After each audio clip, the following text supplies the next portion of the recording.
Sapnas Gintarui.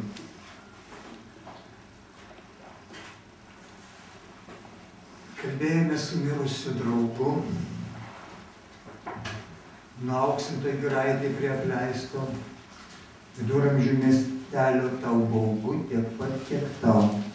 Keistoka, nieko keisto, kurio paklausė ir kuriam atsakė, dingo, sudulėjo, ateita kaip pro sąmonės duris, o kaip išeiti, teks palaukti vėjo giraitėje pastogų debesų.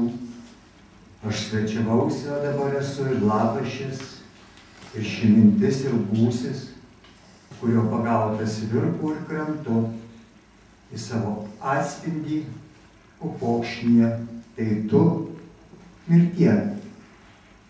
Nurimk, čia dar ne aš, brangusis. Taigi, garažinis. Tėveli, tai aš, tavo negabesnis sūnus, vyresnėlis, mažai naudos iš manęs garaže. Tačiau sankalbą maigyt dar moku, pumpuoju, sunkiau ir sunkiau, priešinas mano protui, menkai tesuvokiamas mechanizmas, ir kai jėgų jau visai netenku, kaip šiaip ne taip ligi galo išspaudžiu tėvelį, kuris duobėje, tepaluotas balsė tėvelio, įsakantis man, taip laikyk ir laikau ir lengvėja, atleidžia. Ir metinės garažinė parafrazė.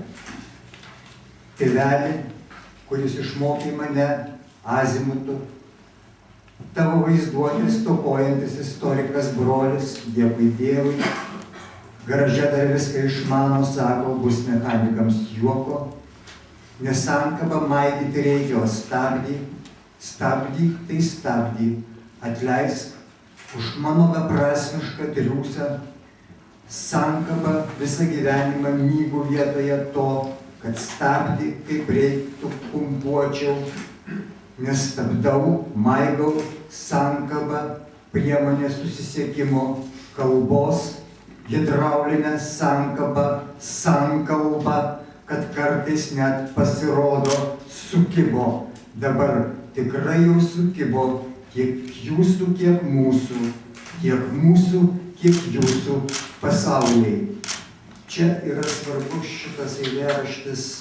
Jisai man ištirna faktiškai ta riba tarp to vadinamo ano ir šio pasaulio. Jinai yra ištrinama jau mano sąmonėje su eilėraščių knyga Šokiai ir jos nebelieka. Jos faktiškai nebelieka už tose knygose dviejose. Man kažkaip ta riba nebelabai egzistuoja. Ir dargi labai svarbus eilėraštis, kuris nusako irgi mano estetinės kažkokias būsenas rašančias knygas, vadinasi, ir teisės būtų tos burnos. Čia galėtų būti epigrafas iš Platono senąja graikų kalba. Ką veikiu gyvenime šitame? Nieko. Pasmerktų keli milijardai burnų. Štai ir dabar įsitaisęs prie tvenkinio,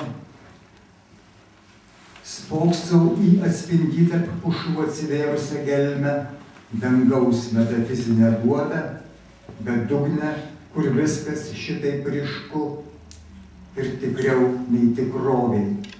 O štai mielas jaunuolis, priėjęs prie tvenkinio meta į vandenį akmenuką, juk taip ir saviraiška sunaikina viską, ką mėginu pasakyti. Ir štai šiandien 7 savo kasdienybėse podcaste užsirašiau tokį sakinį, kad saviraiška, tikroji poezija atsiranda tada, kada saviraiška pasmaugia išraišką. Išraiška nudaigoja raiška, o šią pribaigia aiška. Štai apie tą aišką ar neaišką, aiškumą ar neaiškumą poezijoje. Visą sakant, aš ir norėčiau kalbėti.